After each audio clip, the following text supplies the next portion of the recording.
This is really quite bizarre because all it takes is a little bit of reading of history to find out that this just isn't true. There is no congenital historical enmity between the Arabs and the Jews.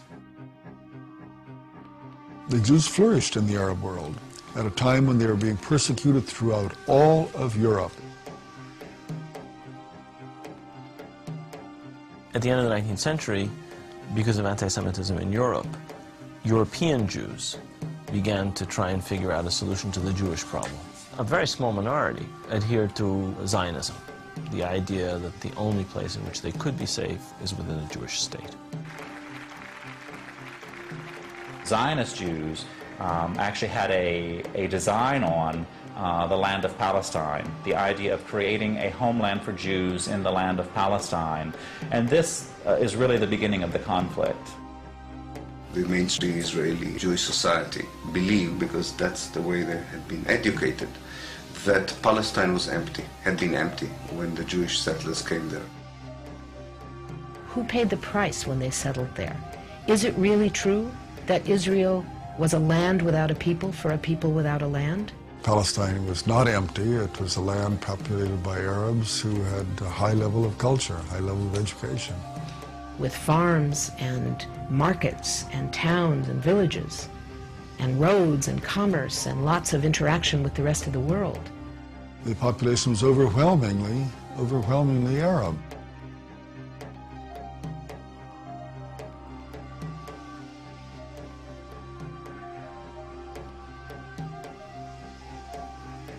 Jewish immigration increased under British rule following World War I, when Britain implemented the Balfour Declaration, promising a Jewish homeland in Palestine.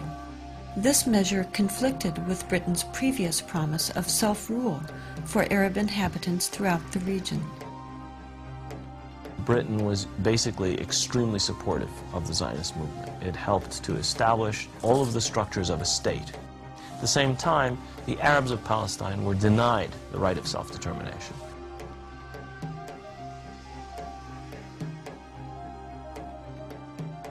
The Palestinians saw a European power decide the future of a non-European territory, in flat disregard of both their presence and wishes. In the 1920s, as land was being stripped away from local residents, the first clashes between Palestinians and Jews began, and would continue on for years to come.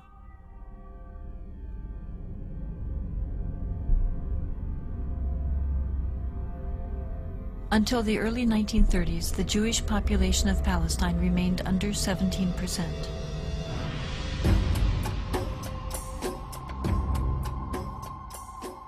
Hitler's rise to power in Germany completely changed that. In just 5 years, 174,000 Jews flooded into Palestine, doubling their population.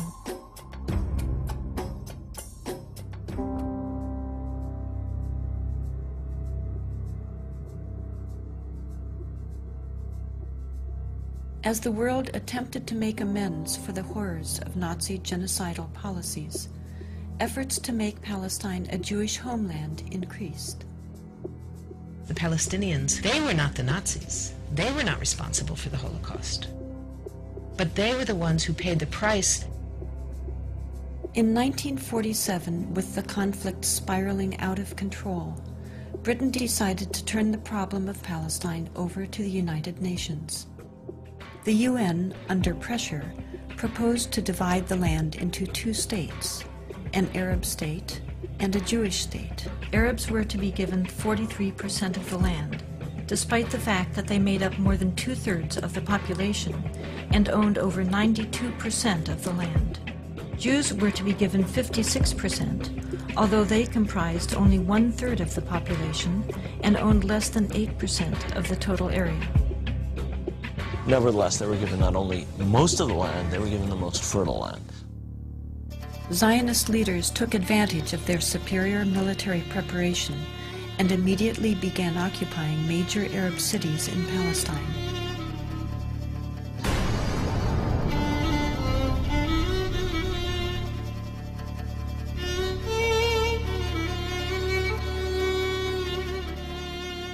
I was was among the people that conquered Akov.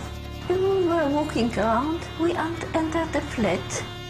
There was a pair of shoes of a small child, maybe 2 years old. They didn't have time to put on the shoes, so they left the shoes and they ran away. They left everything.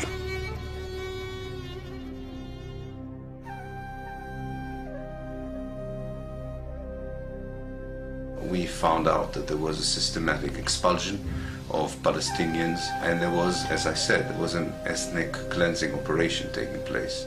The most infamous campaign was the massacre at the village of Deir Yassin, where over 100 men, women, and children were systematically murdered. هذا البيت كان متخبيين فيه أنا وولادي وأخويا موسى. مكاليت هنا عندنا أخوي موسى مشان نتونس بالله فيه. هذا البيت. أجوا قالوا لما كنا بالبيت كنا مش كسر خبطنا الكنبلة وجينا صوبتنا وبنتي صوبت لمسحوا ولادي وكان بعد ما راحت المراكة الحالة كانت كسروا الباب علينا وطلعونا بدهم يقتلوا أخوي موسى ضربوا فيه على وجهه اللي يقتلوه.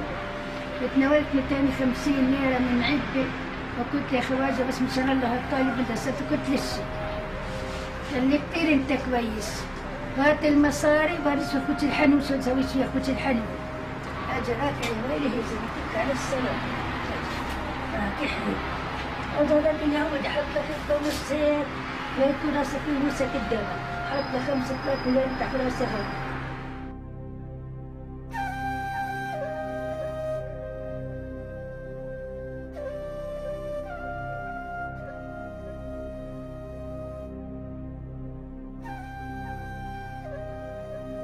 The ruthlessness of the attack on Deir Yassin drove fear and panic into the Palestinian population and led to the flight of unarmed civilians from their homes all over the country.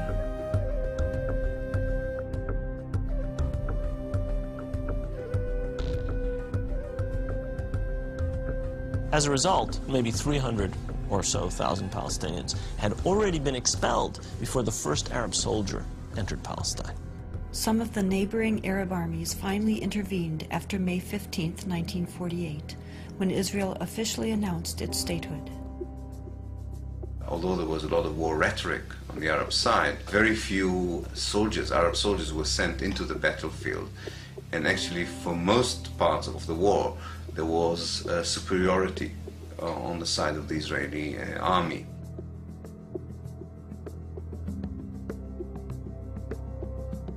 The Israeli army cleansed much of the territory and took over a large part of the designated Palestinian state. The new state of Israel encompassed 78% of the total land of Palestine. The West Bank came under Jordanian control and the Gaza Strip under Egyptian dominion.